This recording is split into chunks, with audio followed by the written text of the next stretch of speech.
Test.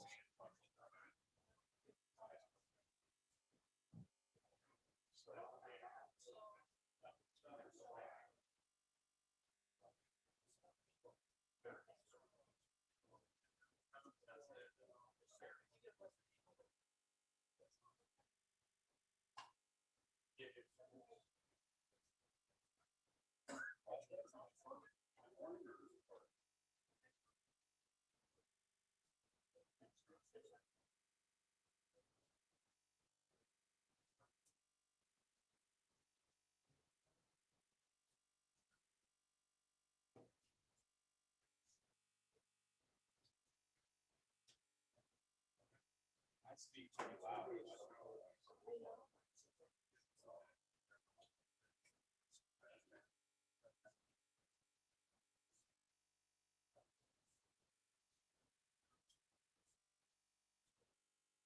Test, test, test, test, test.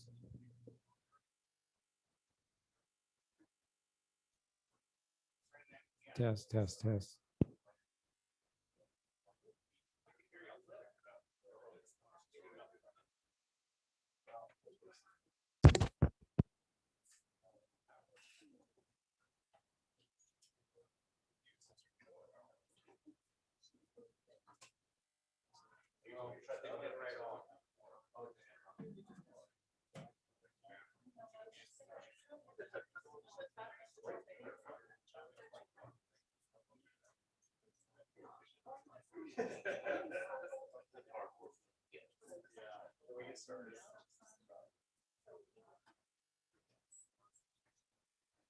Okay, welcome everybody.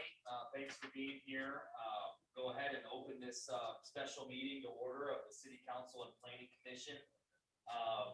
The Opens Meeting Act is posted on the rear wall next to the agendas. So this time we'll do roll call for City Council. Tyler, whenever you're ready, you can call. Gibson?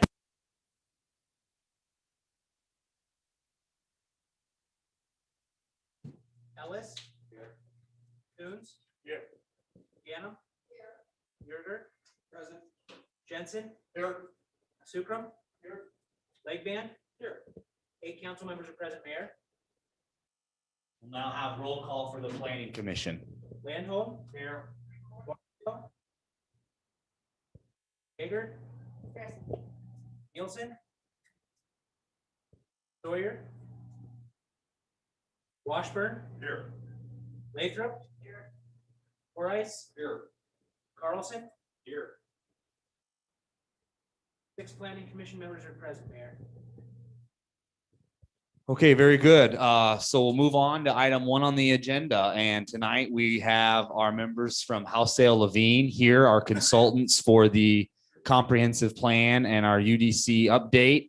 They've been working extremely hard over the past few months, getting things ready to go from a lot of our community meetings. And so I know they have a presentation for us tonight, very valuable presentation that we'll hear from them. And so I'll take it over to House Sale Levine, and the floor is yours.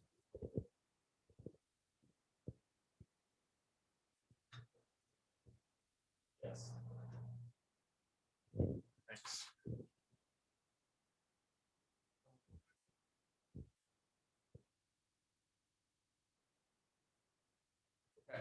Okay. All right. Well, first of all, thanks everybody. I'm glad we were able to meet here today to do a joint working session with the City Council and the Planning Commission. Today, we're going to go through a couple of different things. We have 2 different presentations to give to you. The first one is going to be focused on the comprehensive plan and the long-range transportation plan. And then later on, Jackie's going to give a presentation on the UDC, the Unified Development Code. So for the comprehensive plan and the long-range transportation plan, we're going to go through the existing conditions, just a high-level poll from what we heard from the visioning workshop, some of the feedback that's been received. We'll do a summary of that community feedback, and then we'll talk about next steps, the vision, the goals, the citywide frameworks, what that timeline looks like, what deliverables we'll be making, and then overall what the meeting schedule looks like too. Jackie's going to go through the diagnostics memo, have opportunities for questions and answers, and then we'll also go over next steps there too. Just kind of an update for everybody. I know we've all starting to become very familiar with this graphic, or at least these 6 steps. These are the 6 steps that we've identified for the comprehensive plan and the long-range transportation plan. Today, we're really here to focus in on the community vision, goals, and policies, and talk a little bit about the citywide framework plans and web meetings. I think at this point, we're moving away from the web meetings. So those citywide framework plans, we're going to be presenting those components to you over the next several months, and talk a little bit about that breakout later on today, or later on in the presentation. So the community visioning workshops. So for those of you that had a chance to participate, and I recognize a couple of faces for those that were able to attend. When we were here last April, we conducted 3 different workshops. We had 2 open houses. So one at the Washington Elementary School and one at Lincoln Premium Poultry. Those were 2 facilitated open houses. And then we also had a visioning workshop that we held at the City Auditorium. A lot of what I'm going to go over next is a summary of the feedback that was received at the April workshops, as well as feedback that we received in some of the previous engagements when we kicked off this project.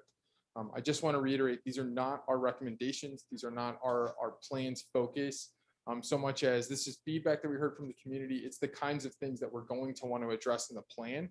But our next step is to take all of this input and start to prepare a vision statement, prepare the goals, and start moving into the recommendations of the overall comprehensive plan and long-range transportation plan.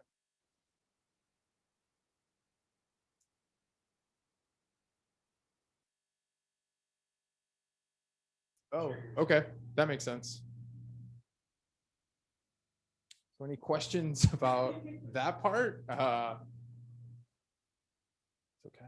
Well, I guess before I get control of the screen here in a second, we do have, if you look behind you, if you have a chance when you're walking out, I'll stand by these boards. We'll have you participate. This is very similar to the visioning exercise that we had done with the public back in April. Some of you might have already participated. Today, we had an opportunity to do this with city staff. Some of the city departments were able to come up here and give us their feedback. And so again, a lot of the feedback that we received, it was asking questions like, where are your community assets? What areas would you like to see redeveloped? Where do you go to shop? Where do you go to, eat out? Or what are your entertainment opportunities here in Fremont?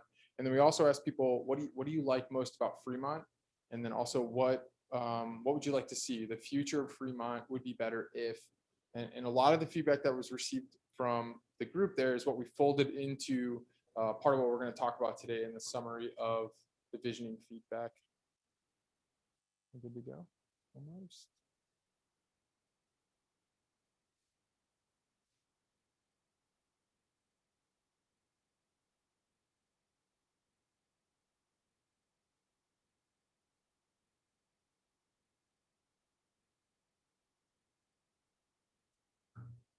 All right, great. Thank you. So as I said, as I go through this, again, not our recommendations, but more of like a summary of what we've heard up to this point. So from the community, the types of things that we're hearing, there's a need for more affordable housing options in the city. People identified a need for additional workforce housing options to support the jobs in the community. There was a concern about some of the general upkeep or the cleanliness of residential neighborhoods, and that's important to make sure that Fremont is attractive and inviting, and making sure that the neighborhoods are looking and feeling the way that people want them to look and feel. Protecting housing from future flooding and potential conflicts from industrial uses or adjacent uses was a concern that came up in really all three of those events. On the commercial side, Fremont has the essentials. That's what we heard. One of the top concerns presented was a general need for more commercial uses in the city. If you needed some of the basics, you could get it here. Otherwise, a lot of people found that they feel like they have to travel to Omaha or other surrounding communities, but mostly Omaha is what was identified. Many identified the Walmart, Baker's was another one, as where they do most of their shopping. There's a strong desire for additional restaurants and dining options throughout the community, not just in one location. And then a need for clothing or retail options, something like a Target or a Kohl's. Many of the constraints that we're seeing, or some of the challenges that people identified, were online shopping. I mean, I know people said they shopped at Walmart the most. I would venture to guess, based on some of the feedback that we received, a lot of people, if not everybody, shopping online. So those are some of the challenges that the retail market here in Fremont are facing, and something that this plan is going to need to address.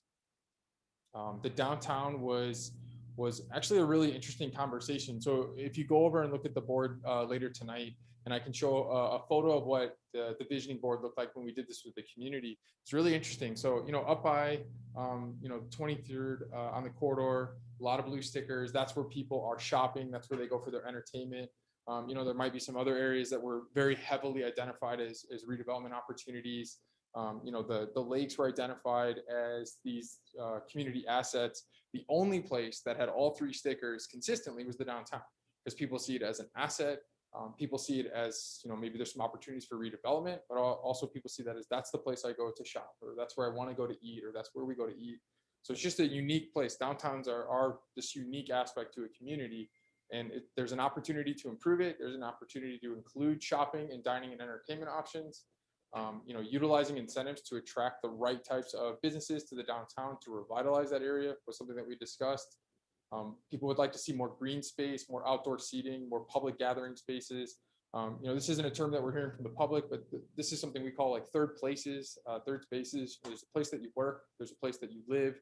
There's these other third spaces that it's where you go to gather and see everybody, see your friends, kind of engage with those in the community. And that's a big part of what a downtown can provide to a community. A wide variety of cuisines and upscale options.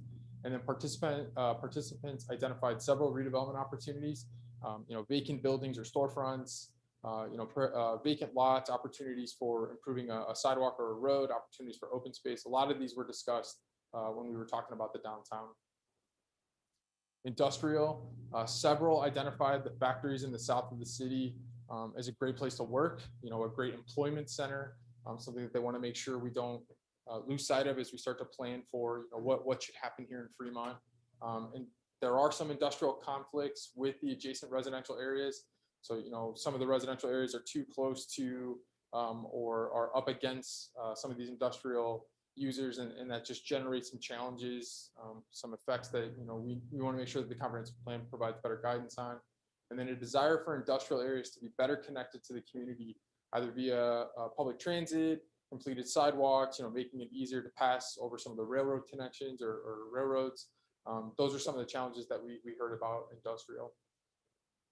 Sort of tying into that, the railroads and roads in general, there's a need for improved access across the railroads. So, some had said that some of the trains stop at the crossings and they delay traffic. They often make people late for work. There's a desire for quiet railroad crossings as tracks passing through Fremont to reduce train noise in some of the residential areas. And then also top concerns related to the roadways and the traffics included heavy truck traffic on city streets and a lack of roadway maintenance. Trails and network, many identified that there are some great trails in Fremont. Some of the challenges are connecting to those trails, from the rest of the community. So more trail connections with better access to parks in Lake Fremont. The old C&W Railroad in the north of the city for a possible rail trail corridor. A trail looping system was identified. I'm not going to list all the names, but they were identifying some opportunities for just a way to connect the trail so you can go around the entire community, or how you can move through the community. And then just in general, improve sidewalk connections to some of the schools. This is something we can talk about. Certainly ties into like safe route to school programs, those types of issues. Flooding was identified as a major concern in the city. Drainage is a top issue on roadways and properties. Regulations related to containing stormwater on site and prohibiting new development from draining or offsetting that water onto adjacent properties, be it industrial, office, commercial, residential. Any new development was something that people were obviously very aware of, very cognizant of, and want to make sure that not only the plan, but the UDC addresses that issue. And then a levy on the southwest side of the city was recommended to protect existing housing and to allow for more development in the future. Image and culture, so highlighted Fremont small town feel as a strength for the city. That's something that we heard from several participants, something that they don't want to lose sight of. They don't want the future of this plan to kind of change that feel of what this community has to offer. They think it's a real asset. Many participants mentioned that they like how safe and quiet the city is. There are some respondents that cited racism, and a lack of community cohesion is a real concern, and it's hard to kind of interconnect with different neighborhoods or different populations that live here in Fremont. There's a desire for more cultural activities, opportunities for tourism in the city, and then a potential gateway or several potential gateways along 23rd Street, Broad Street, County Road T, as you enter into the city. And there's really several points as you enter into the city where there could be varying scales of gateways, something to consider. Parks and recreation. So the city parks and Lake Fremont are major assets. That was something that was stated several times over. Some felt that there was limited access to some of these amenities, or they know that there's a lot of parks in some areas, but some other areas feel a little more or are underserved by some of the parks open space opportunities. So that's something the plan's going to want to look at. More connections through trails and docks for water recreation are desired at Fremont, and then additional park space and new developments to support access to recreation for all residents, for new residents coming in, to make sure that that's something that we're considering when new development does occur. So with that, that's just kind of a summary of the visioning feedback that we've received, and using that, and then also some of the feedback that we've gathered from our previous steps, our reconnaissance, as well as reviewing some of your previous plans. I hope you can read that. I know that's somewhat small. We started to prepare what I'm going to call like these buckets or these categories that we're going to address as part of the vision statement that we need to draft next. And then also as we start to move away from the vision statement and preparing the goals, those two components are what we are going to be delivering in the next, I think it's over the next month or so. We'll get that to staff in July. We'll have another presentation that goes through that visioning statement, the goals, and the land use plan. But these are just the beginning of kind of what we're thinking. So, we know we're going to have a goal that addresses housing, looking at things like affordable and attainable workforce housing, addressing some of the challenges with property maintenance and code enforcement, the community and neighborhood development corporation that could be tied into this, historic preservation of downtown adjacent neighborhoods, We know land use incompatibility is a real challenge here and something that I think is a goal we should be striving towards addressing. So residential conflicts with industrial users, residential and conflicts with some of the railroad uses, and then just residential issues with flood related conflicts. So how the floodplain is impacting current residential uses and how it could impact future residential uses if we don't plan accordingly. So flooding on site, stormwater management, stormwater management, limiting development in the floodplain, the Platte River flood protection, a levee. So just making sure that as a goal, we're monitoring or watching some of the impacts that we know flooding could have on the overall community. Parks and open space, as I mentioned before, Fremont State Lakes and connections to that and water access from that is something that many people have said they see as a real asset, and they want to make sure that if there's more opportunities or other ways to connect to the lakes, we should be doing that. More sports courts or fields and more active or passive programming of park space in the community and distributed throughout the community, and then new parks and new neighborhoods. Downtown revitalization, I talked a little bit about this already, but how do you enter the downtown? How do you know you've arrived in the downtown? So downtown gateways, programming, events, activity options for children, historic preservation of certain structures or certain uses that are there, public art opportunities, a downtown park or downtown pocket plazas. Those are the types of things that the goals that we're going to be outlining are going to be addressing. We're also going to look at employment. So higher skill, higher paying jobs here in Fremont, workforce training. We'll look at the commercial corridors, improving their appearance, more shopping and dining and entertainment uses, as well as, neighborhood scale commercial uses that could be throughout the community, not just along the major corridors. And then public gathering spaces, as I've mentioned before, third places, it's a great opportunity in those spaces to provide gathering spaces that'll go or complement those uses along the corridors or in these commercial areas. Multimodal transportation, so working with our sub-consultant HDR, who's doing a heavy lift on the long range transportation plan, looking at things like a shuttle or a circulator that would move through Fremont, connecting some of the employment areas to key, destinations or to the downtown or to residential areas. Safe routes to school is something that we've talked about. Potentially expanding the airport and what that would look like for uses around it, how the circulation around that could be impacted. Railroads and roads, so just talking about, again, that safe access, safety and access over the railroads, quiet zones, the realignment of Highway 30 and what that looks like, and again, what that impact might be. The image and culture, so that community cohesion, making sure that the plan's goals are aligned with creating that cohesive community. A bilingual city, so on the wayfinding or the signage, there's a way that everybody can understand what the key destinations are, or how to get to somewhere here in the community, or where parking might be located, that type of thing. City branding, identifying some of these amazing assets that are here and making sure that people know how to get to them, but also making sure they're a part of your identity. People know that there's something that's unique to Fremont. And then just bringing the youth and the young professional retention sort of to the forefront, making sure that people know that there's a community here that they should stay in. I mean, they've grown up here. You want to make sure that you're retaining them so they're not leaving to adjacent communities in the future.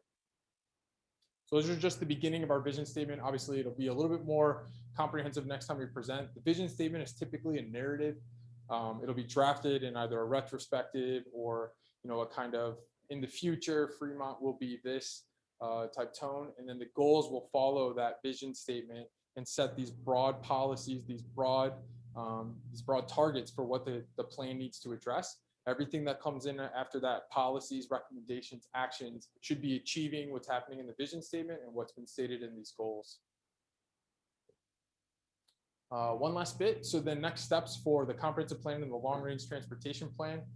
We have some meetings and deliverables that'll really get us through the rest of this year. Some of these are pretty significant. So in July, we have the community vision statement, the preliminary goals and policies, as well as the preliminary land use plan. So those 2 or 3 deliverables, coupled with the transportation model, will really set the stage for what the subsequent chapters or the subsequent sections of this comprehensive plan are going to address. So that vision statement, the goals I talked about, the land use plan is going to identify where existing uses maybe need some improvements, or give an idea of what the right mix of uses should be. And then we'll also be looking out to potential growth areas. So even beyond the municipal boundary, we have a 2-mile ETJ that we're looking at. So we're looking at 2 miles out from the existing municipal boundary.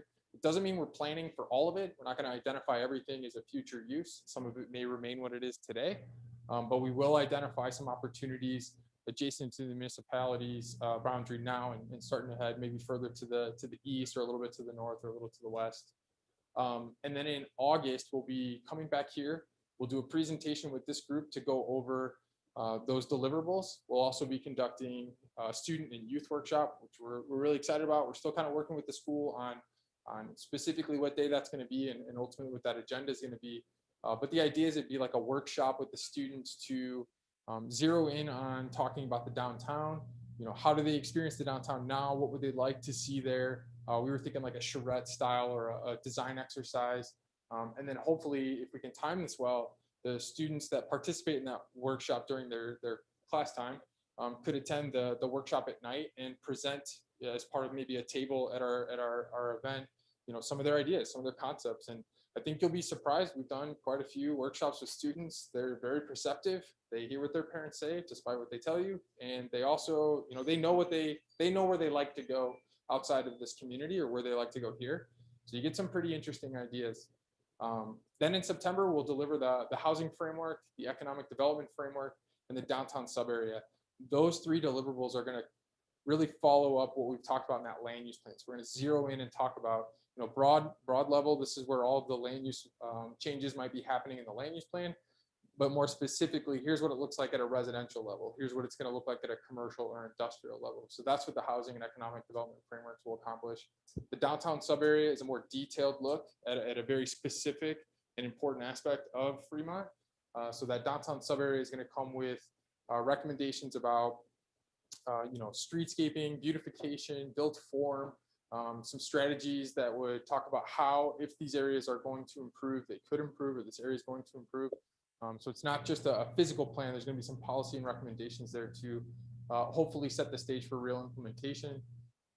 And then in November, we'll be delivering the community facilities framework, the energy, utilities, and services framework. And then all that's going to get tied together into this annexation and growth framework. So the annexation and growth framework really respond to everything that's been done previous to this. So where we've projected potential areas of changes throughout the plan, the annexation and growth framework need to make sure that they capture that, and that they're prepped for that. City knows where utilities need to go. City understands where potential roads may need to be improved in the future, that type of thing.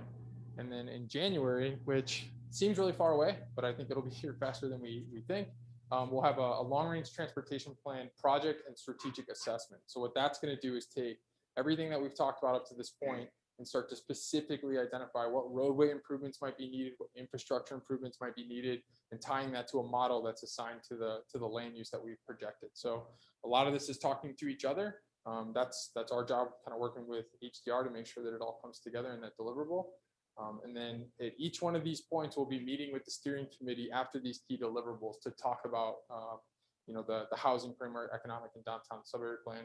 So we'll have an opportunity to go through this, and I've said this before, but I'll say it now because we're starting to get into the recommendations. It's not like you have one chance to give us your comments. We'll present this. Sometimes you go home, you think about something. You can always send us an email or drop a line to Jennifer. Just let us know what you're thinking about the plans that we've been presenting to you up to this point, and know that there's just kind of like this iterative build to ultimately what will be the comprehensive plan. Okay, I threw a bunch at you there. So if you have any questions about the visioning workshop, what we heard, or anything about next steps, now would be a time. Otherwise, I'll hand it over to Jackie, and she's going to walk through some of the UDC components. So any questions about the comprehensive plan, the long-range transportation plan? Sure. When you're looking at the comprehensive plan, you also include Yes, yeah, taking that into consideration, certainly that'll impact potential uses down there, how people are moving through this area. So that's something I know HDR is already well aware of, and it's built into their model. So yeah, good question. Anybody else? You're talking about green spaces downtown. Yes.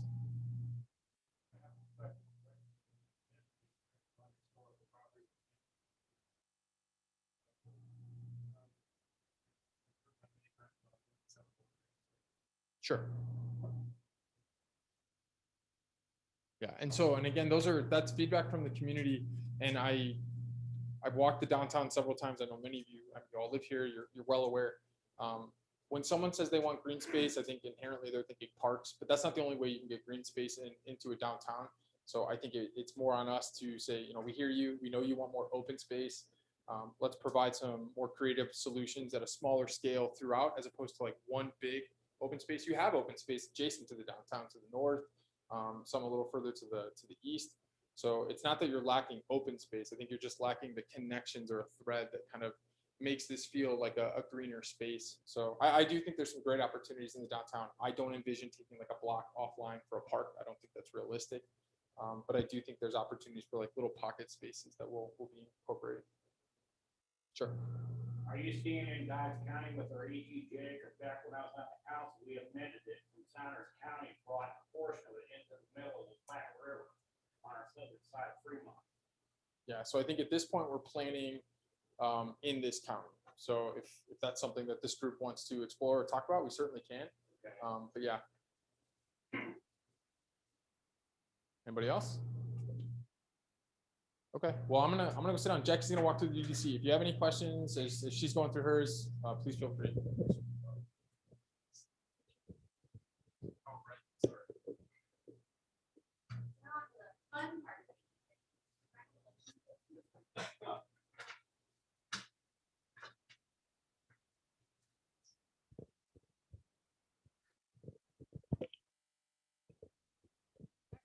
Get right into it for the diagnostic report. So you all know this very well. It's a 3-part project, but tonight we're really focusing on the UDC.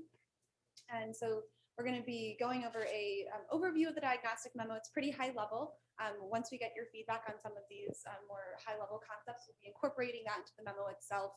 And that'll get sent back to you all to take a closer look at, provide more detailed comments on. This is definitely not your last chance to provide us with your feedback on the diagnostic memo. Q&A, that can happen at the end of the process or throughout. If you have any comments or ideas you want to share as I'm presenting things, please feel free to interject. And then we'll have a brief chat on next steps. So getting into the overview of the diagnostic memo. So first, what is a diagnostic memo? So it is an analysis of your existing regulations. So it's a deep dive into your existing UDC. So chapter by chapter, section by section, look at your existing regulations to see where they might have issues or they might be deficient in providing or reaching the goal or the vision of the city. We look at comparative best practices. So what is industry best practice? What is best practice in the region? We take a look at some comparative communities in the region to see what their standards are compared to Fremont's and where there might be some deficiencies within Fremont's existing standards. This memo does not include any recommendations. At this point, we are just looking at the existing code, its issues, and the opportunities that are presented within it. We will take all of your feedback. So we're really verifying that we are understanding the code correctly. We're interpreting the issues within it, and then we'll form our recommendations for how the UDC can be improved moving forward.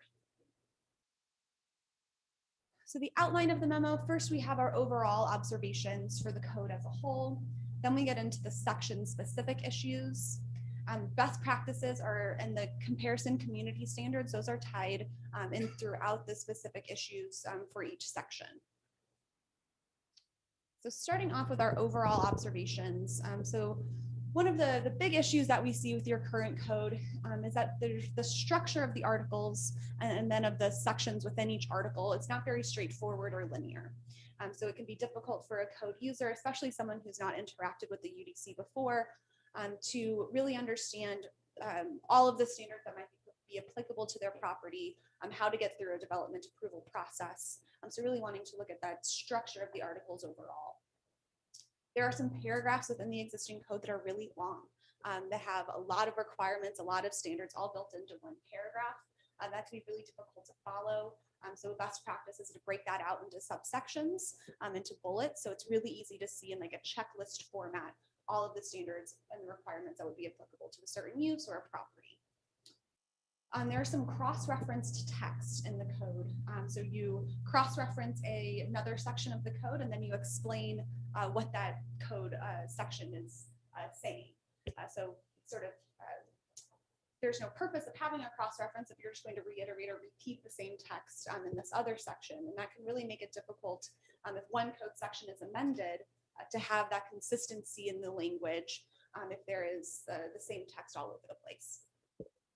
Looking at diagrams, flowcharts, and other visualizations of the text, there currently aren't that many in the current code. And that can be really helpful in clarifying interpretation. So if you have the text and then you have a diagram that's representing the text, it really helps to clarify the interpretation of what that text is meant. All right, so getting right into Article 3, administration. So looking at this first sort of main article of the code, the first two articles are more general provisions, kind of setting up the defensibility of the code. But Article 3 is the first one that really has some meat or some substance. So this section establishes boards and commissions. So it has rules for membership, appointments, procedures, a lot of information that isn't necessary for a typical code user to understand or to know. So that's a lot of information to get through before you get into actual substantive administrative procedures or other types of application requirements. So that is something that many communities are taking out of their codes, moving into bylaws or other sections of the municipal code. So it's not something people have to wade through in order to get to the information that's actually applicable to them. There's not a clear link between your submittal requirements and the review procedures. So those are in separate sections of Article 3. So it can be difficult for a user to understand, I'm going through this procedure, what are my application requirements? And so you get to do a lot of flipping back and forth to get an understanding of really what is required of that process. And then when you get to the application requirements or those submittal requirements, they can be unclear and incomplete. So for your preliminary plats, this is an issue identified by staff. It doesn't require drainage, grading, street cross sections, utilities, some of these things that are really essential and important as a component of a preliminary plat. So having those clearly identified in the application requirements can help people not have to go to Jennifer every time they want to submit something, or just have a clear understanding of what's required of them. There are some broad and ambiguous standards of review. I'm sure you're all very familiar with this as you are the decision makers for the city. So without those clear standards of review for each type of process, it can be difficult for you all to make decisions that you feel really reflect the community's vision and goals. So wanting to take a look at those, many communities will tie those back to their comprehensive plan. So that if you align with the comprehensive plan, then that's a good check mark to understand that you are in line with the community vision.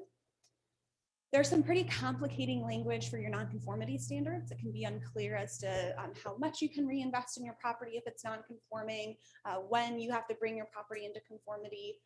So definitely want to look at clarifying that language, making it much more straightforward. And then there isn't a historic preservation commission. And with your beautiful historic downtown and the desire that we've heard from residents to preserve that moving forward, having a historic preservation commission to really advocate and ensure that the historic properties are being preserved moving forward could be something to look into. Any questions on Article 3? All right, move right into Article 4, districts. So your current zoning districts have some pretty unique names, and they are tied to the current comprehensive plan, which is great, but can be difficult for people who are not familiar with your comprehensive plan or not haven't worked in Fremont before to really understand the nuances or the differences between each district. So a more streamlined, consistent district naming process like R1 and R2 and B1 and B2, that can really be helpful to being a more developer or business-friendly community. There's also a lack of distinction between your districts. This is especially true for your non-residential districts. The suburban commercial and the general commercial districts, there's not the clear distinction between the types of developments that are allowed in those areas. The district purpose and intent statements don't really clarify what makes those districts distinct from one another. So many communities will tie the purpose and intent statements to the land use categories and their land use plans to ensure that there is a clear link between the comp plan and the zoning. There's also a misalignment between zoning district designations and existing development. This is especially true in your residential areas surrounding the downtown. So a lot of those residential properties are zoned, I believe it's suburban commercial, even though they are residences and they are historic homes too.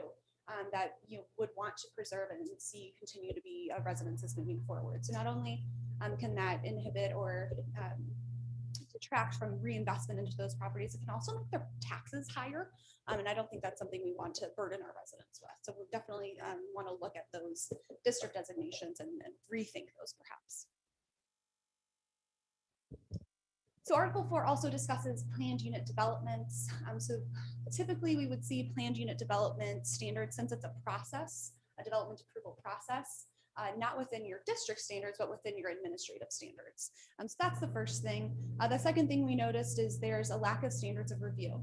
So when you all are considering planned unit development applications and they are asking for modifications to the underlying zoning requirements, you don't have clear standards to measure those against. And that can be really important to ensuring that you are getting those tangible benefits from the deviations from the zoning.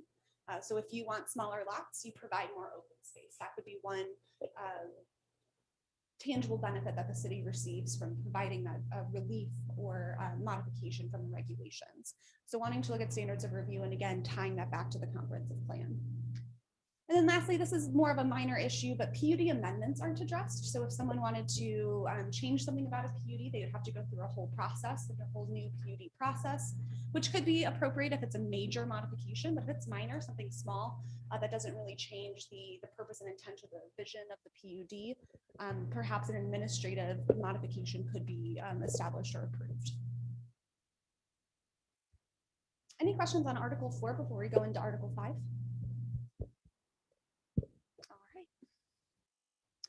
Right into Article 5, land uses. So this section establishes what uses are allowed and how they are allowed in each district. So the classifications are for permitted, limited, or conditional uses. And then those aren't always consistent with the intent of the various districts. So for example, in our downtown, where we want to see bars and restaurants and different types of uses like that, those are limited and conditional uses. So you have to go through a process and a permit approval process to get those established downtown. But some of the other uses that are permitted are uses we might not want to see downtown. So auto-oriented establishments are allowed as a permitted use, so they wouldn't have to go through any process. So really wanting to take a look at aligning what is allowed and how the uses are allowed and the district's purpose and intent. There are also some standards for ADUs and home occupations in residential districts and requirements for permitting that might not be necessary. So something to look into. So ADUs, if it's internal to the home, you can't see it from the outside. It's a mother-in-law suite or something else like that. Perhaps you don't need to go through a limited or conditional use process to establish that if you meet certain standards for parking and entrances, etc. Home occupations. With COVID and so many people starting to work from home, requiring a permit, requiring people to come to Jennifer to get a permit to work out of their house doesn't really seem necessary if you can't tell from the outside that the person is doing that. If they are running a salon or a daycare or some other type of business where people are coming in and they're getting shipments, then definitely you would want a permit for those home-based businesses. But for just someone, sitting at their desk working on their computer, doesn't seem necessary to require that permit at this point. There are also several missing uses, so uses that are trendy or modern that are missing in the code, and also just some uses that are pretty typical, like fueling stations and auto sales and rental establishments. But food trucks would be a temporary use you might want to address, especially near downtown. Breweries, wineries, distilleries, whether they are micro and in the downtown or at a macro scale in your industrial areas, could be something we address as well. Article 5 also includes your use-specific standards. So there's currently no clear link between the use tables and the use standards. So as you're going through your tables, someone might say, okay, this use is a permitted use in the suburban commercial district, I'm good to go. And then if they don't scroll down farther, they might not see that there are some additional standards that they have to meet. So providing that clear link, a reference in the table to the additional standards if they're applicable can really be helpful to ensuring that people don't get surprised when they come in to get some type of, a building permit, like, oh, you didn't do X, Y, and Z. So it can be difficult and frustrating for applicants if they don't have that clear connection.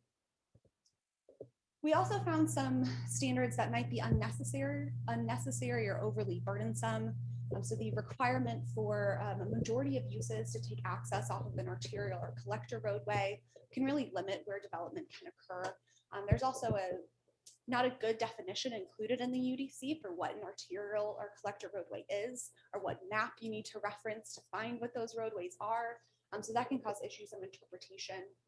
There's also a residential property separation, and although that's good for certain uses, if you have additional standards for things like restaurants, maybe a cafe, a Starbucks near a residential property, that could be really good. If you have perhaps the parking located in the front of the building away from the residences, or the dumpsters screened, more landscaping, etc.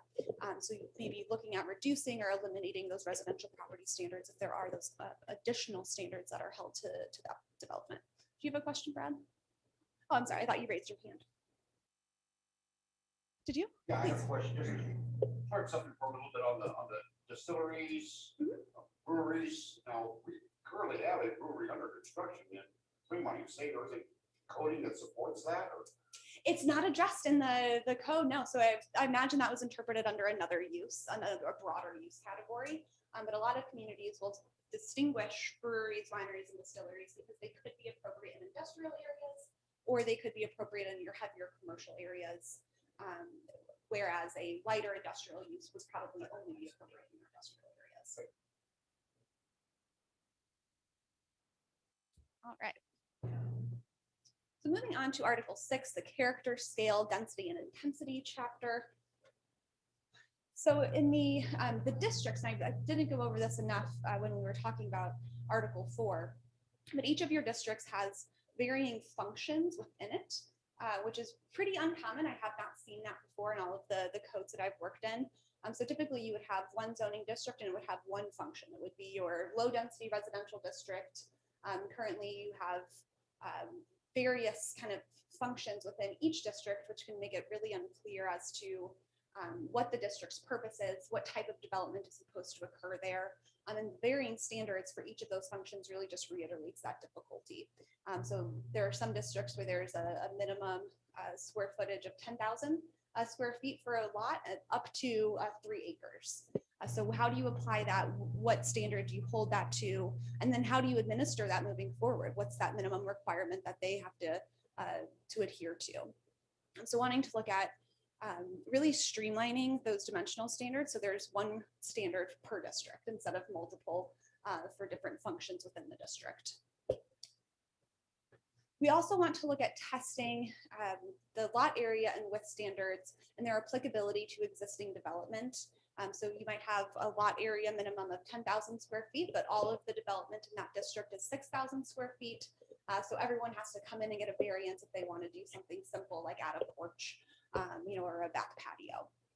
So this is especially true in your downtown adjacent neighborhoods where you have a mix of development patterns. So it's more organic style of development where it's lot by lot. So you have some lots that are much larger than others, some homes that are much larger than others. So wanting to look at how to test for the applicability of your existing standards and right size those to make it more, to make it easier for people to reinvest in their properties without having to go through a variance process. There's a lack of distinction between your dimensional standards for your light and general industrial districts. So typically light industrial districts would have smaller lot area and lot width requirements. Those are development styles or uses that can be more compatible in smaller scale areas, where your general industrial districts, you would typically see much larger lot area requirements, lot width requirements, have higher standards. So really wanting to distinguish between those two districts to clarify what we mean by light and what we mean by general. There are also some limited or missing encroachment allowances. So those would be, and you all know, encroachments are into your required yards. So what you can build in your required front, side, or rear yards. So those could be extended to allow people to do a little bit more in those areas in a way that's applicable or contextual to their neighborhoods. There are also some encroachments that other communities allow, like outdoor dining, that could be considered in Fremont if that's something that you all would be interested in. There's also a lack of design guidelines or standards. So design guidelines would be a document outside of the UDC that provides guidance on architecture and building design to developers. And standards, on the other hand, would be requirements within the code things you have to adhere to. So guidelines are your mays, are your encouragements, and standards are your shalls, the requirements. So there was discussion through community outreach of raising the bar in Fremont, having a higher level of development, especially in your commercial areas. I think it was exclusively about your commercial areas, having that higher level of design, especially in the downtown, having some guidelines for development, since it is such a, the character of downtown is so unique, and wanting to preserve that moving forward, having some guidelines. So because that would be something new for Fremont, I wanted to get your feedback, your opinions on sort of the appetite of the community, of our elected and appointed officials, for introducing those types of guidelines or standards for your commercial areas. Any thoughts?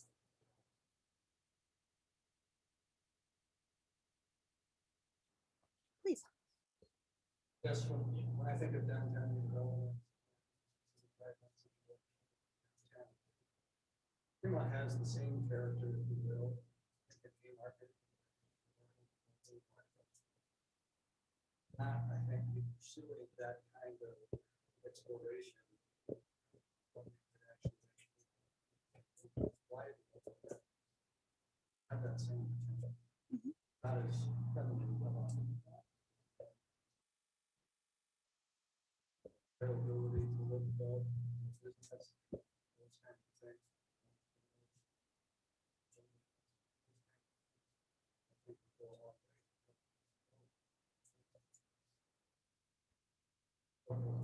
Too restrictive and don't provide the guidance needed for people to reinvest.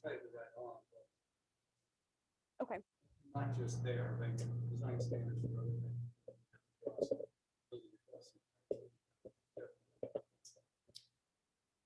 Any specific, so some communities will do like building material requirements. So it's not, requiring masonry or, stone on every building, but maybe not metal buildings or, those types of, it's building material requirements. Any other types of design standards you all would be comfortable introducing?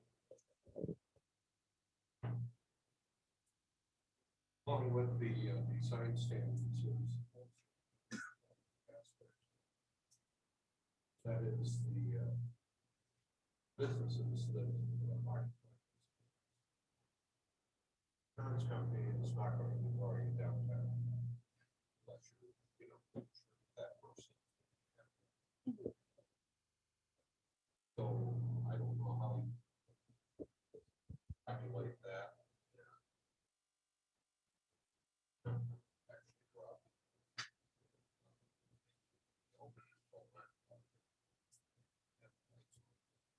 Have a vibrant, bustling downtown. People want to come. On the sidewalks.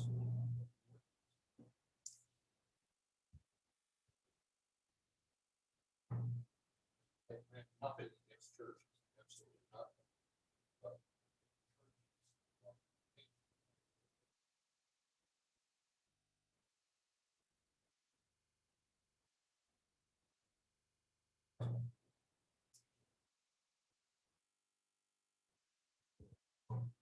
that businesses down.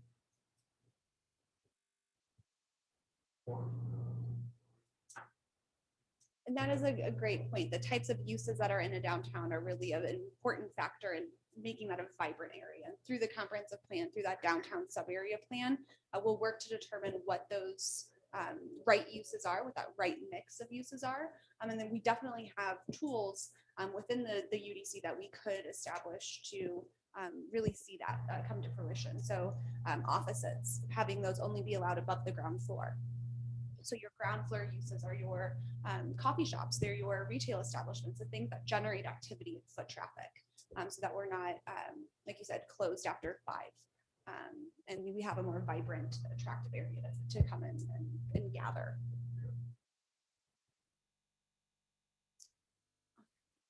Any other thoughts or ideas? I think along with like the building materials is maybe colors, the paint colors. We had a shocking yellow down there at one point, and I think that's kind of important because if you have neat yellow, that's maybe not quite as inviting as the stone or the natural brick color. Yes, that is a great point. And it's something that our, one of our steering committee members also had mentioned.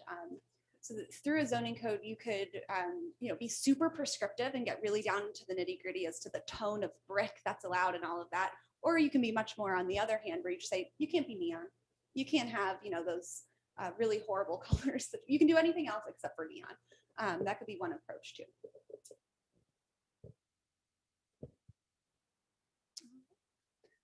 Moving on to Article 7, the subdivision design and land development regulations. So currently you all have a maximum block length standard of 800 feet, which is great to encourage pedestrian friendly neighborhoods.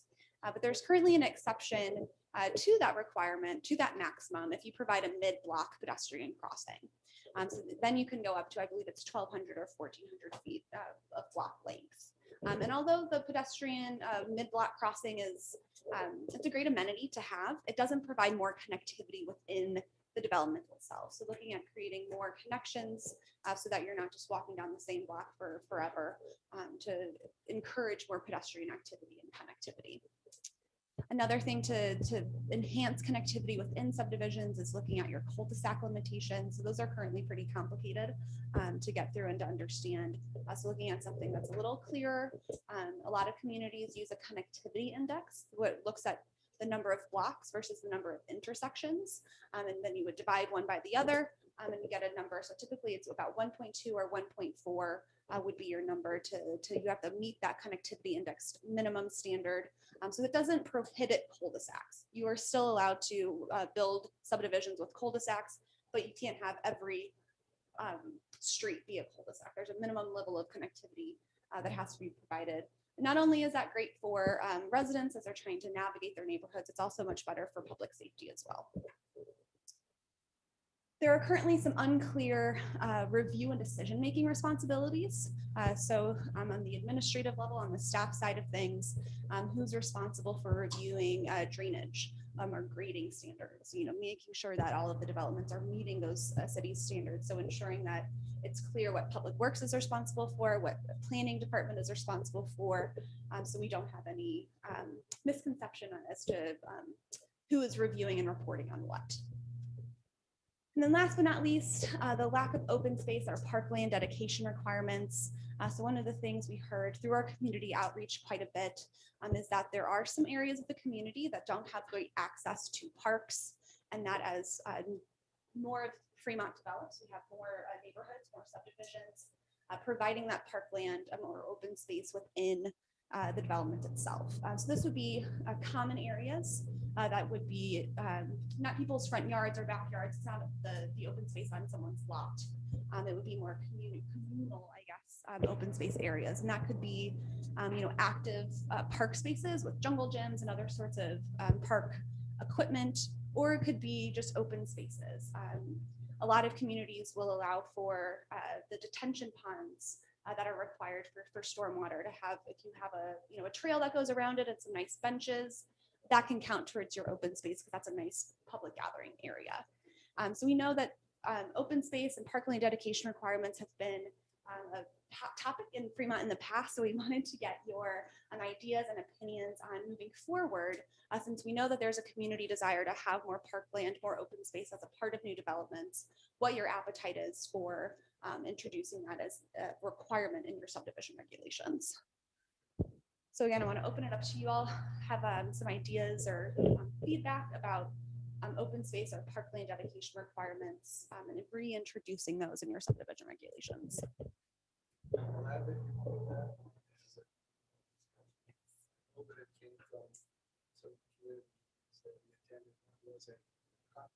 For sure. Not only for those areas of town that are old, that because they're already established and built, don't have necessarily what they need in those areas. We had open space requirements for redevelopment and stripped a lot of that, but it wasn't required. And the public is clearly saying, I think, we should have done that because we want that kind of stuff. Not only in the old historic parts of Fremont, we want it in new development.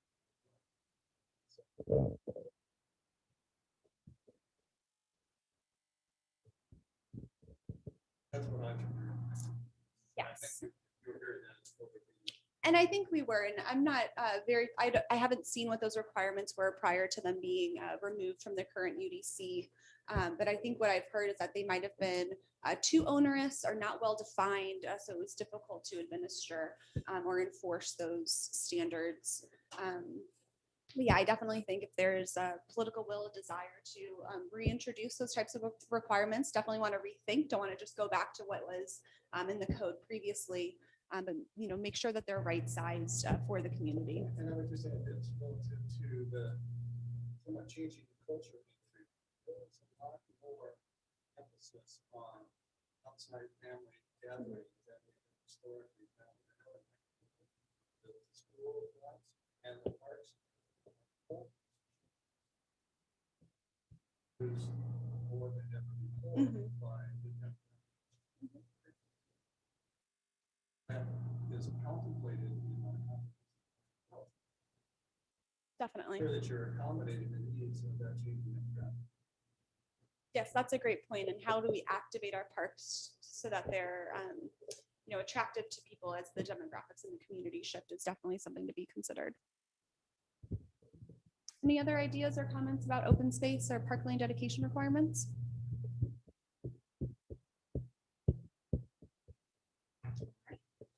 Can move into Article 8, site development.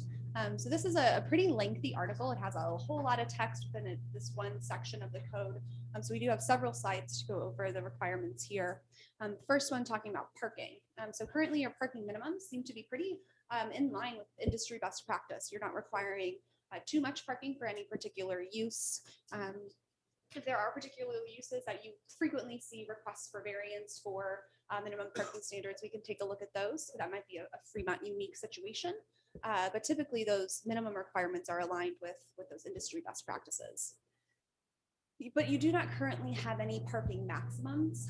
So parking maximum is a ceiling that you can't go over a certain percentage of that minimum requirement. And that can be really important in communities like Fremont that have flooding issues. So when you have that, someone could just pave their whole lot with the parking, it could be difficult to control that stormwater on site. So some communities will introduce parking maximums. And then for those uses that really do generate more parking than what that minimum would allow or what the maximum would allow, they have additional standards, additional requirements for parking lots over a certain size. So some. One of the challenges we got in Fremont, the town's changed here since our industrial area has been expanded. So I'm seeing a lot of our older sections of Fremont have basically more folks living in the houses, let's say, that have multi-cars with more people living here. And I also see the challenge of street parking and parking also in the property itself. I don't know how you marry the two together in this whole regard. So residential parking, ensuring that you have adequate on-site parking. So some communities who don't want to require, certain size garages or certain lengths of driveway will require communal parking lots for the guest parking.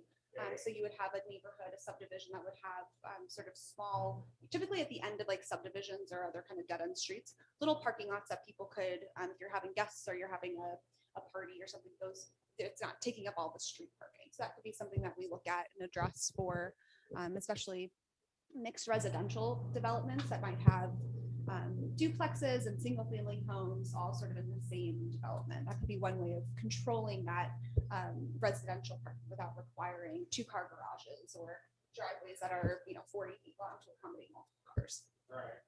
Yeah. Along with Steve's comments, it's interesting.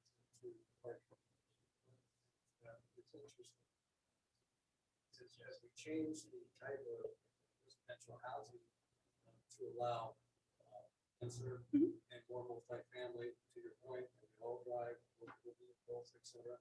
And one of the things that this current UDC has is a narrowing of the street design. When you narrow the street design, you typically limit parking to one side of the street when you actually are putting in housing developments that are going to require more street parking because they don't have the lawns. property access, which makes it not only difficult for the residents on the side of the street and or for the safety vehicle to actually get through the street. So hopefully we're kind of addressing that in a form. It's not just parking for businesses, how much ground you're covering, it's in the residential areas. Somebody that has children, they have to park on. Right. Yep, that's a great point. One parking stall on top. Mhm. That's the design. Interesting to see. I think pointing out that the width of the street, allowing parking on both sides of a road, especially in multifamily or higher density residential areas, is really important to, it's not just those parking minimums, it's not just how you require parking, it's also how you design your developments in your neighborhoods. The other thing that I wanted to mention was that's the reference to large parking on it, not the background. I assume that's going to be cutting in the student standards that Yes. control a lot of that also. Is that previous ground, that's the. Yes, of course. But then recognizing that, so there's the two controls, right? The impervious surface maximum and then your parking maximum. And if you wanted to go over that maximum, then some communities would require those to be paved in a pervious surface. So permeable pavers or other types of permeable surface so that you're not right exceeding your maximums either way.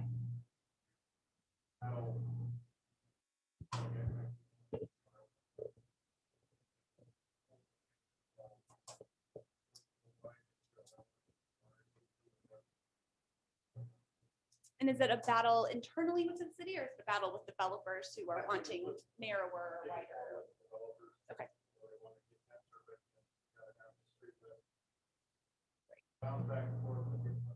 For sure. Yeah, and I think having really clear standards and requirements in the code can help.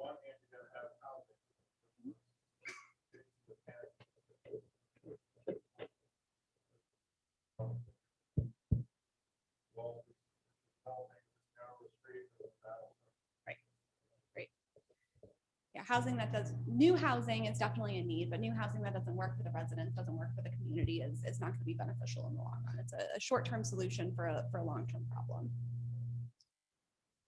So another thing we noticed in your parking requirements was a lack of flexibility for those minimum standards. This can be especially impactful for new uses moving into existing buildings. So if I'm a cafe moving into what was previously a retail establishment, my parking requirements would be much higher than the parking that might be established already.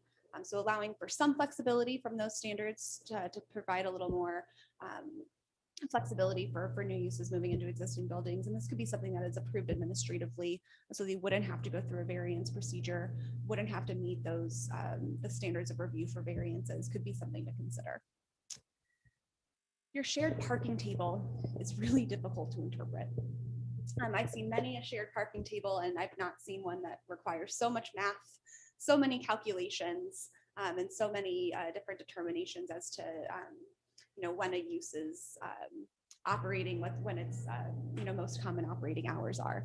So I think most communities they have a much more streamlined shared parking process. So if you are a daytime or afternoon use like a bank, then you could share with a evening use like a bar or restaurant. Because the bank might be open from 8 to 5 and the restaurant's probably open from 4 to 10. So they don't have those overlapping hours of operation. Much clearer, much more easy for a typical person, a typical business owner to understand. And that could really encourage more shared parking, which is a benefit for the impervious surface issues as well. Currently, you don't have any requirements for pedestrian walkways. So we know sidewalks and pedestrian connectivity was a real focus of the community during the outreach process. So those pedestrian walkways would connect sidewalks to building entrances and then within parking lots themselves to building entrances to ensure that pedestrians have a safe way of accessing buildings and uses, especially in your along 23rd Street. Safe routes to school, that's definitely a very important focus, and that's going to be a focus of the transportation section of the comprehensive plan. But those are sidewalks in the right of way are much more the purview of the city than those on-site requirements. So in the UDC, we're regulating what people can do on their private property, not so much requiring the city to install sidewalks.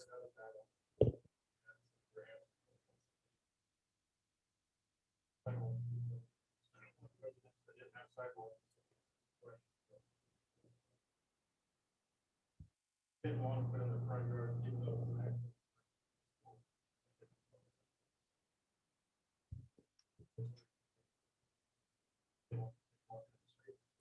Yeah, it could be difficult to retroactively, require people to give up some of their front yard to put in those sidewalks. So I think looking at your subdivision standards, ensuring that you're requiring sidewalks.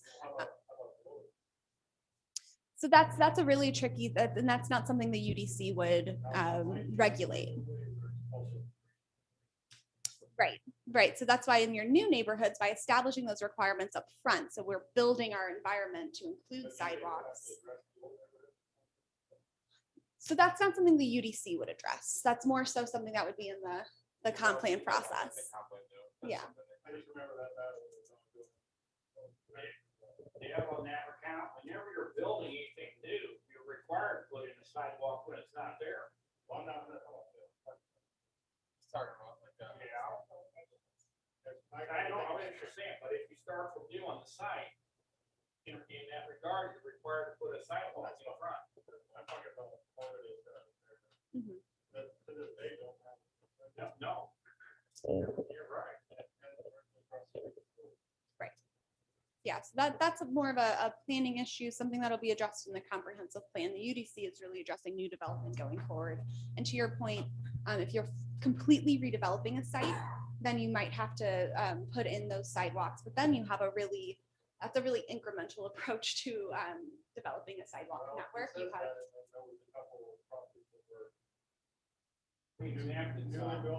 yes.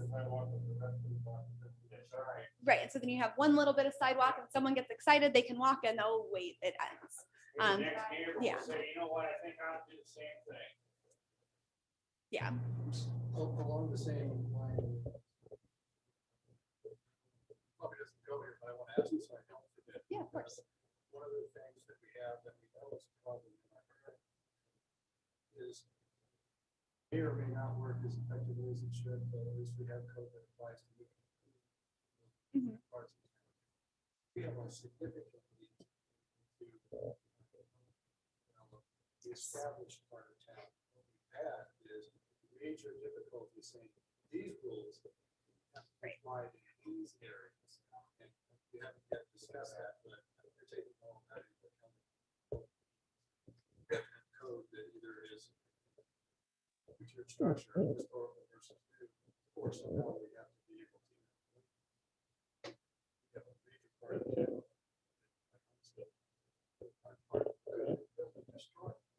Yes, so that is And that needs attention in the worst way. definitely, and that's something I briefly touched on when we were discussing the site development requirements and taking a look at those lot area and lot width minimums, comparing that to existing development that's on the ground to see if we're really out of line.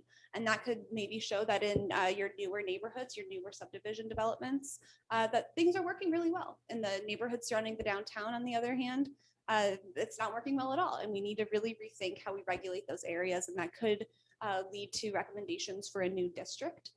So you have different districts for the older parts of town than for the newer parts of town.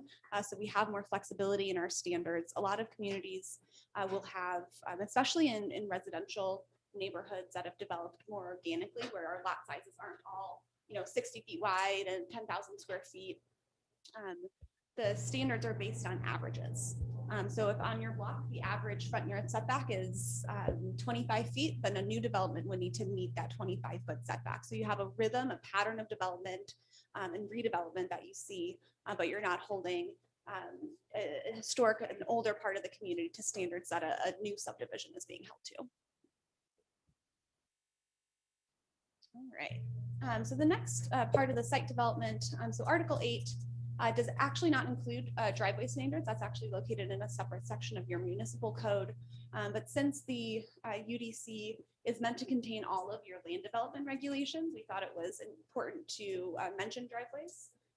So many communities will pull those driveway standards into their UDC since that is applicable to to development. So something you have to consider as you're building your site.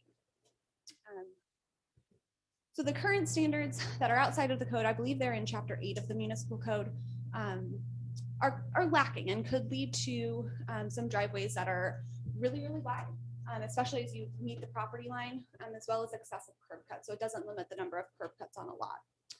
So many communities will sort of separate driveways into 2 or 3 different areas. So as your driveway meets your property line, you have to have a certain width, and then that could taper into a wider driveway as you meet your garage to ensure you have access to your 2 or 3 car garage. We already have a little bit of that because on our approach, the radius has to be 5 foot. And we run into one where they were actually gonna try to add the 5-foot radius to the neighbor's property. They had to amend it back to the property line then to get around to do that. But we do have that on our code right now. So that does sort of get to the same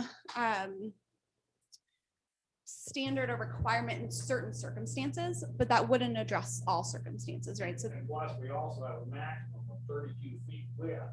But if they want to actually go wider, they have to have that done through a council approval to do a driveway approach.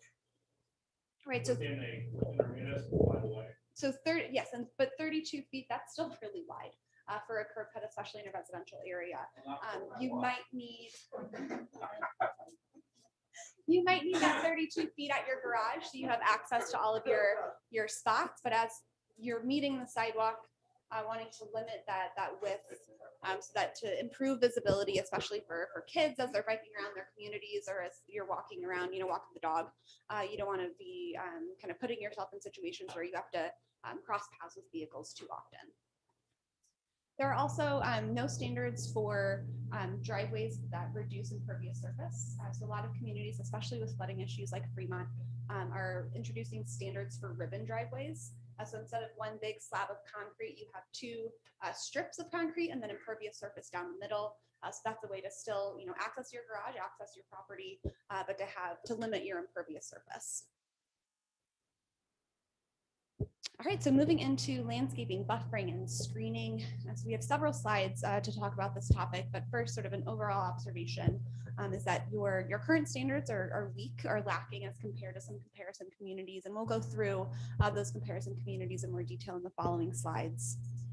You also have some confusing standards for landscape preservation. There's one section that requires that you preserve landscape on your site, and another section that incentivizes it. So is it a requirement? Is it something that's incentivized? It's hard to tell.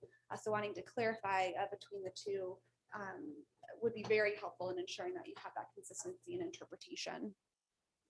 There are also several terms that are used in both your diagrams and the text that are inconsistent. So the diagrams call it one thing and then the text calls it another thing. So there's not that clear connection between the diagrams and the text, and that could lead to those multiple interpretations of the requirements.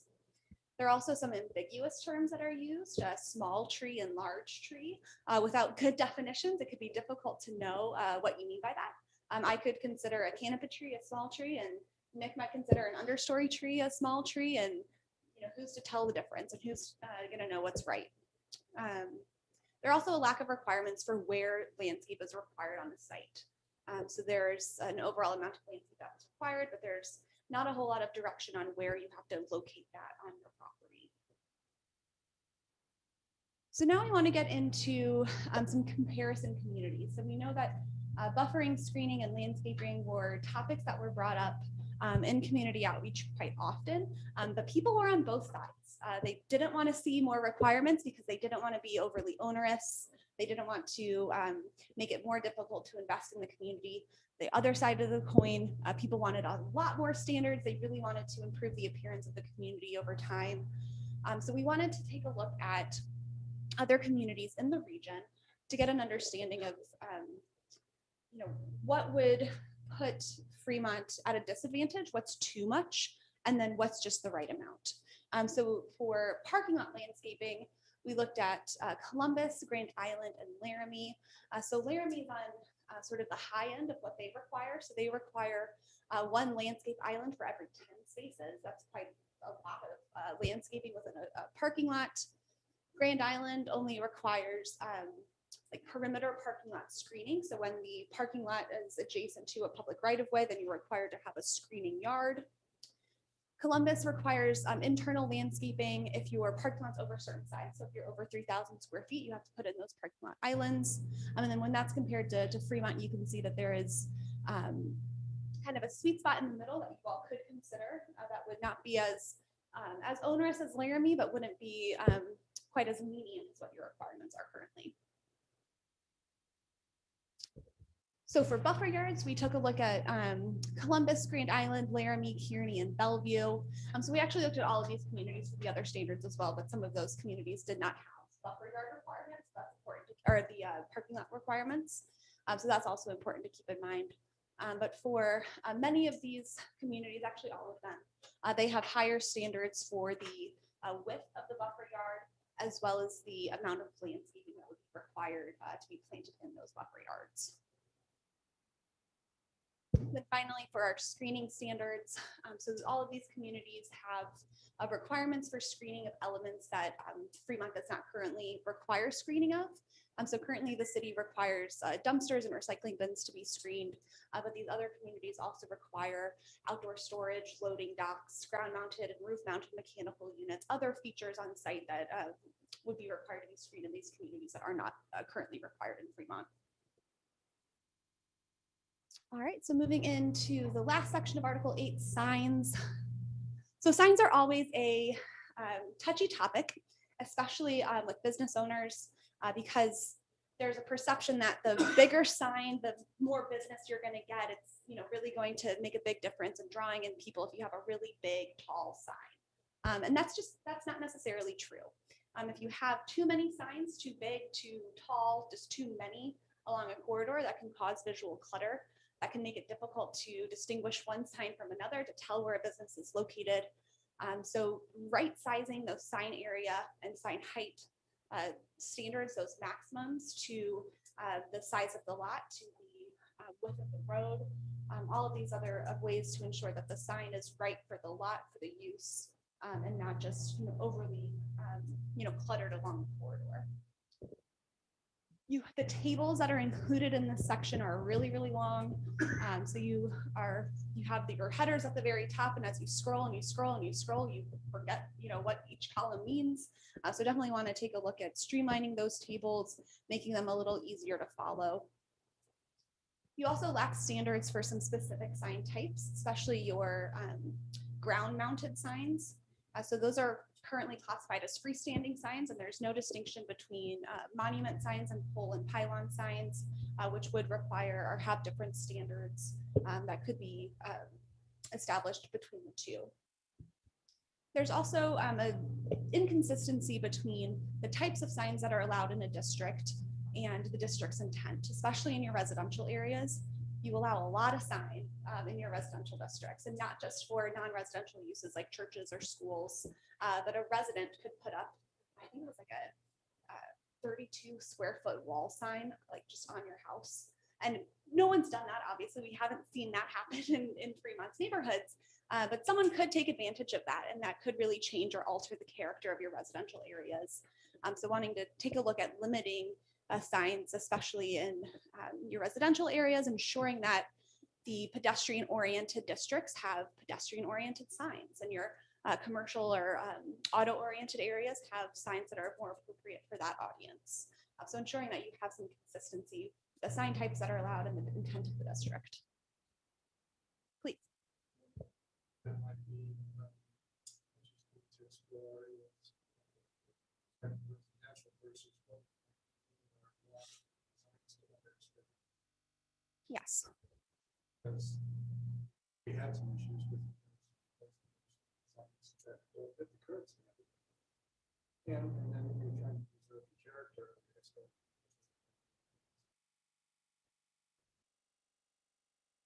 I don't know whether the current code deals with that effectively or not. Probably has some sort of design standard.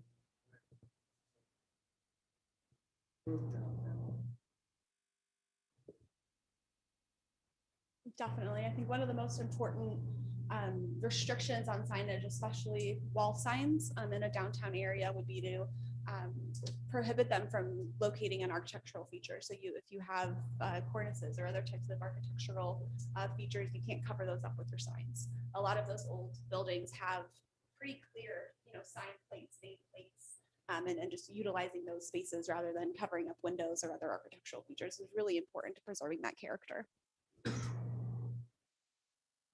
Any other comments or questions on signs or the other site development standards? Signs, it always is. It's always a conversation, and people feel really passionately, like I said, about signs because they think it's such an important factor component of having a successful business. Yeah, that'll definitely be, and we've already had one focus group with businesses and sign manufacturers. And I think as we get to, I'm actually revising this section, it'll be especially important to get that sent out to those people to get their feedback on it. So we're not, at the public hearing phase and we have a room full of angry sign manufacturers knocking down our doors. So yeah, I think getting feedback and input on whatever we draft for the sign standards upfront is essential.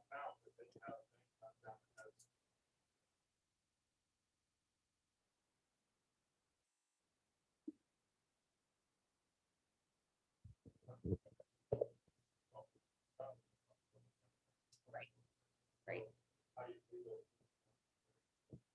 Well, and I think with the design guidelines having, the zoning code or the UDC likely isn't the most appropriate place to talk about the appearance of the signs. You can have standards for the materials, where they can be located on a building, but the actual, design of the signs is something that would be really appropriate to talk about in this design guidelines document.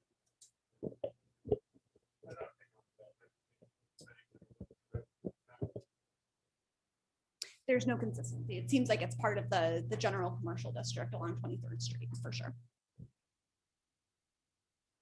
All right, so moving into our very last article, word usage and definitions. So the location of the definitions, it's great to have that at the very end of your UDC, to have that be a reference document for code users. A lot of communities will have that up front, and it's something you got to wade through and get through all of that information. So your current location of your definitions is great. Want to ensure that there are not definitions in other sections of the code to really consolidate all of those into Article 9 so that it's a one-stop shop for definitions. You don't have to search around the code to ensure that you understand the definitions. Please.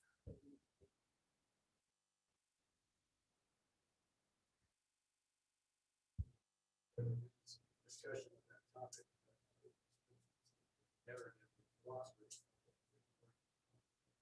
Yes, and that's my third point here. So those quantifiable standards in your definitions, you got to get those out of there.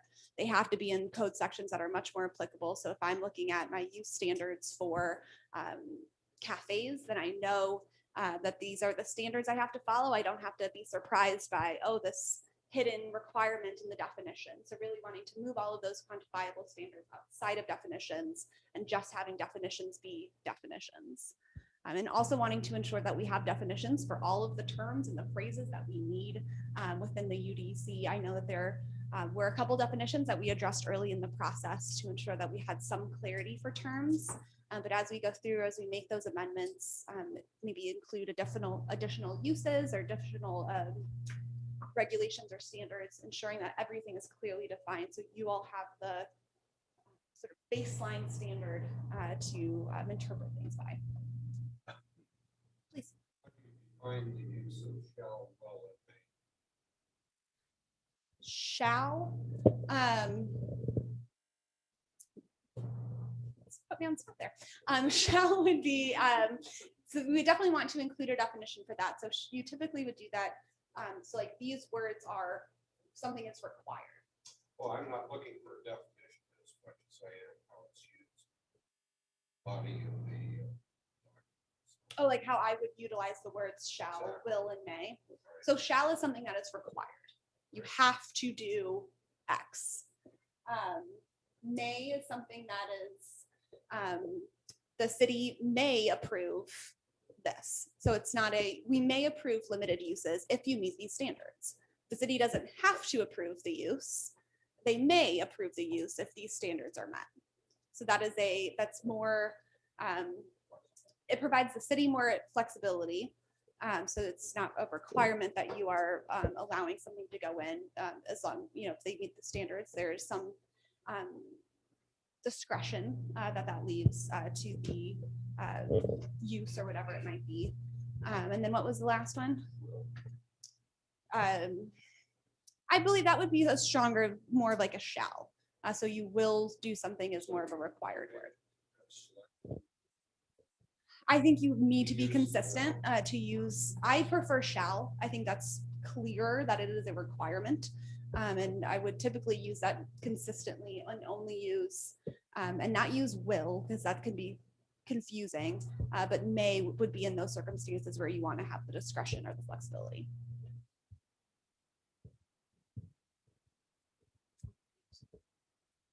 So that is the end of the diagnostic memo. Are there any other questions or comments or things we want to discuss or make sure that we are including in our review? I just want to tell you, I love what you're doing, what you're saying, so, because right now there's been a lot of times where this group thinks it says this group thinks it says that, and then it's at us, and we have two different groups, and I think what you're doing is simplify it, and will make things a lot easier for us. Thank you. That is definitely our goal, is to make your jobs easier so you have that clarity, so you can feel really comfortable in the decisions that you make and not like you're interpreting something or being the bad guy in any way. Absolutely. It is exciting to hear the direction.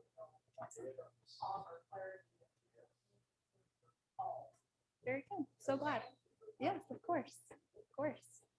And in terms of next steps, so when they're working on the vision and goals and the preliminary land use framework, we'll be working on sort of transforming our diagnostic into our preliminary recommendations. So we'll be looking at the overall code structure, how we want to organize the different code sections, and then our preliminary recommendations for how to revise and really get these issues resolved. So that'll be brought back to you all in July. No, that'll be sent to the city in July and then brought to them in August. I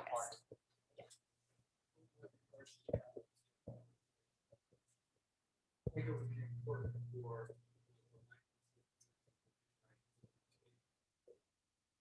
For sure. I shouldn't have to go higher. For sure.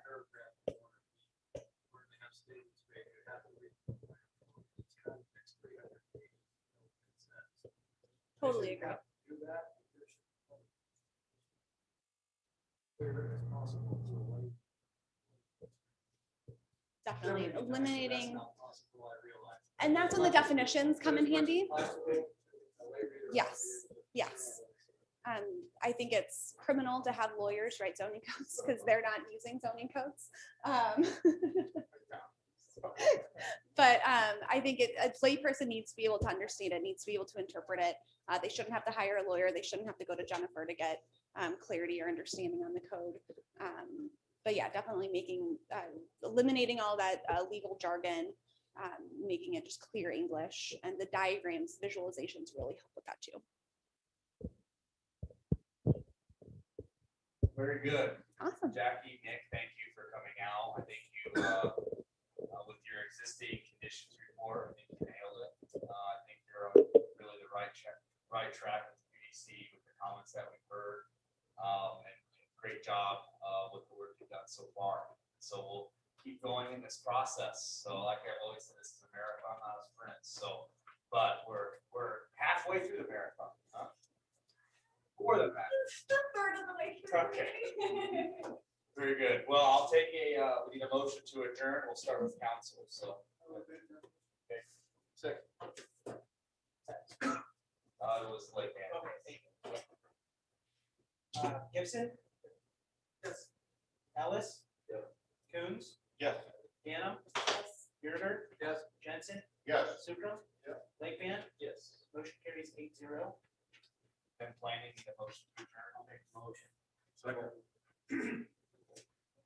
Land home and Washburn. Landholm? Yes. Yeager? Yes. Washburn? Yes. Lathrop? Yeah. Borice? Aye. Carlson? Yes. good. Thanks, everyone.